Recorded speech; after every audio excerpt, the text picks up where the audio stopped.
Assalamualaikum warahmatullahi wabarakatuh. Bismillah.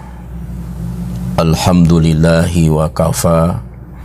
Wassalatu wassalamu ala nabiyil mustafa wa ala alihi wa sahbihi wa ahli sidqi wal wafa. Amma ba'du. Para pemirsa yang berbahagia dimanapun berada, selalu berbahagia, insya Allah masuk surga bersama keluarga, dan yang terpenting diridhoi oleh Allah Subhanahu wa Ta'ala.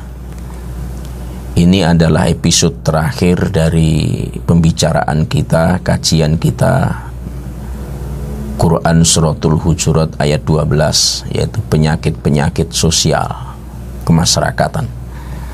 Yang pertama adalah suuzon, yang kedua gibah, yang ketiga menggunjing aib orang. Jika itu dilakukan dan tidak bertobat, tidak dihentikan, itu ancamannya berat. Di ayat Quran yang kita sebutkan tadi, ancamannya adalah ayyuhibbu ahadukum ayyakula lahma akhihi maitan fakarihtumu. Maukah kamu memakan daging saudaramu yang telah meninggal dunia? Ini artinya apa? Orang yang gibah, gunjing, mencari aib orang itu dipersonifikasikan, diibaratkan sebagai seorang kanibal.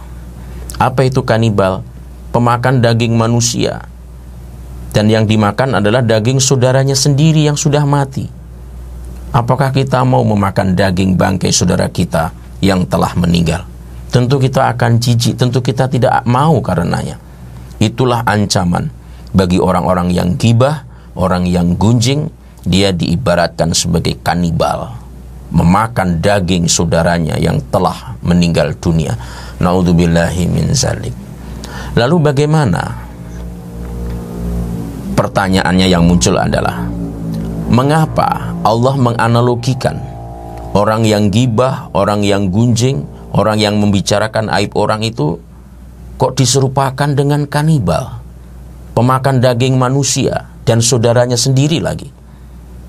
Mengapa ada analogi seperti itu? Jawabannya yang pertama, karena orang yang menggunjing dan menggibah, membicarakan aib saudaranya itu telah mengoyak kehormatan orang lain.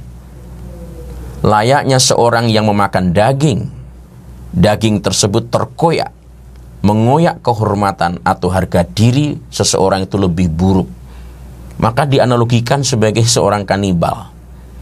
Yang kedua, kenapa analoginya seorang kanibal yang memakan daging manusia? Karena bangkai daging saudaranya sebagai permisalan. Jadi saudara kita sudah meninggal, itu dijadikan permisalan oleh Allah, dan bukan daging hewan, daging manusia, dan itu saudara kita. Itu menunjukkan bahwa gibah, gunjing itu adalah amat dibenci oleh Allah Subhanahu wa Ta'ala. Karena orang yang digibah, digunjing itu dianggap sebagai mayat. Kenapa mayat? Karena dia tidak bisa membela. Bagaimana membela orang yang nggak ada? Nah, aibnya dibicarakan, kelemahannya dibicarakan. Bagaimana mau membela? Kecuali kalau dalam pertemuan menyangkut manajemen, apa alasannya, kekurangannya, itu bisa dibicarakan. Ini orang yang nggak ada dibicarakan keburukannya. Yang dibicarakan itu keburukan yang sifatnya privas, tidak tersangkut dengan tindak pidana.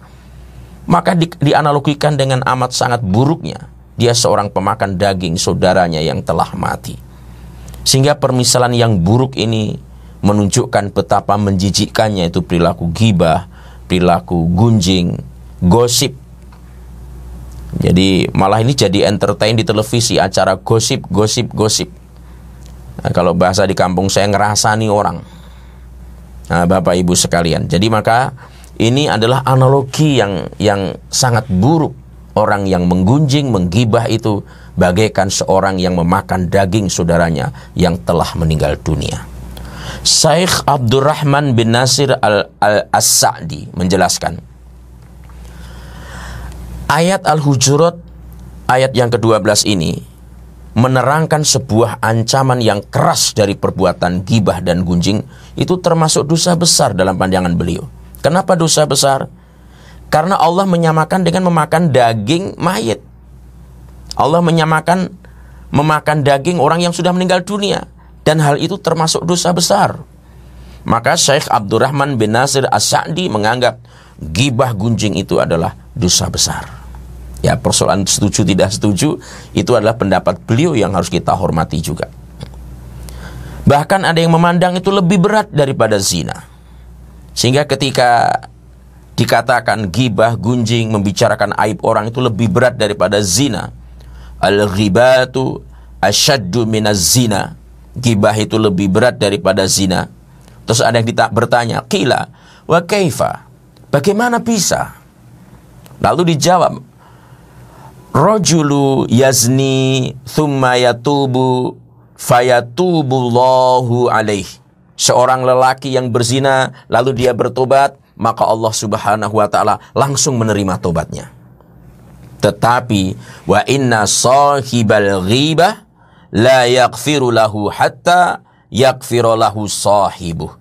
Namun perilaku gibah dan gunjing itu, jika dia bertobat, maka untuk diampuni harus meminta maaf kepada orang yang digibah, harus meminta maaf orang yang digunjingnya.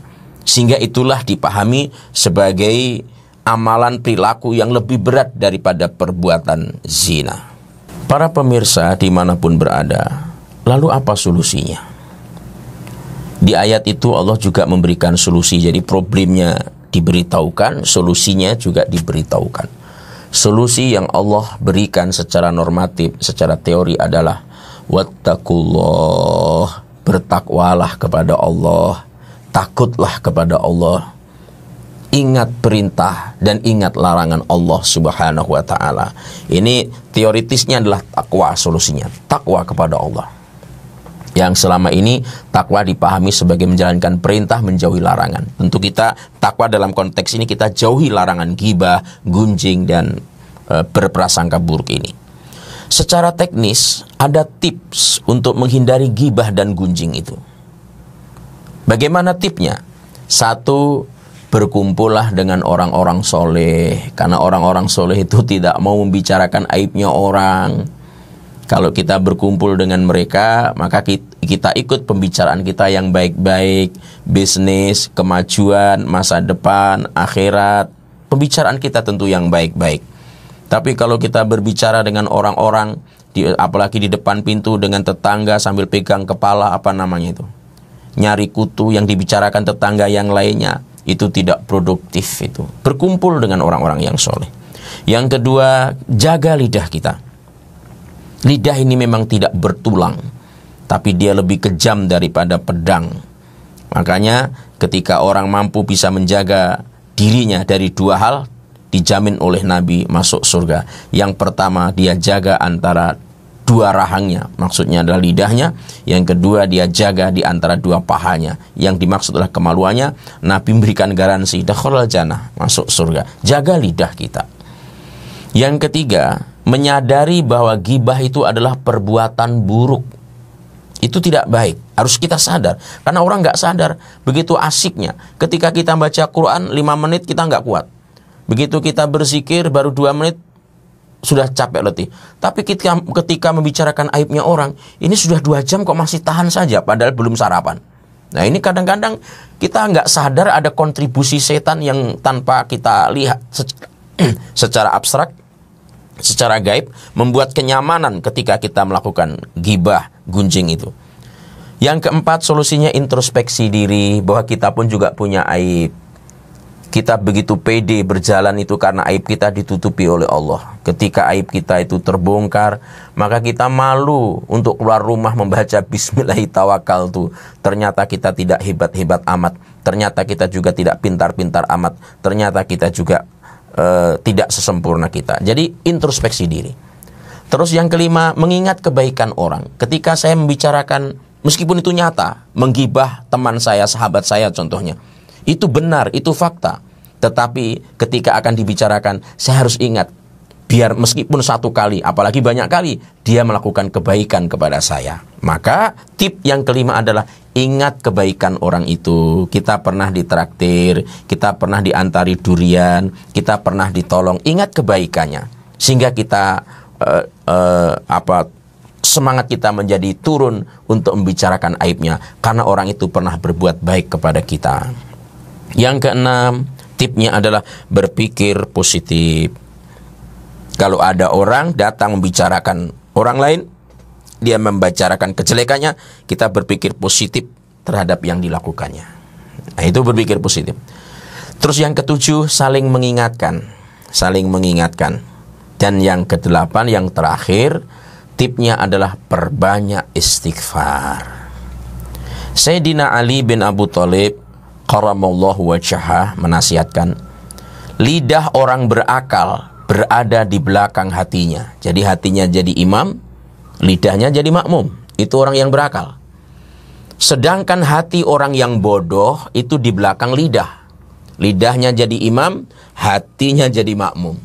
Jadi yang benar adalah hati jadi imam, lidah jadi makmum. Makanya Ali menyampaikan, lidah orang yang berakal itu di belakangnya hati, dan hati orang yang bodoh itu berada di belakang lidahnya. Naudzubillahi min dzalik.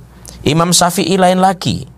Lidahmu jangan kamu biarkan menyebut kekurangan orang lain, sebab kamu pun punya kekurangan yang orang lain punya lidah untuk membicarakan kekuranganmu.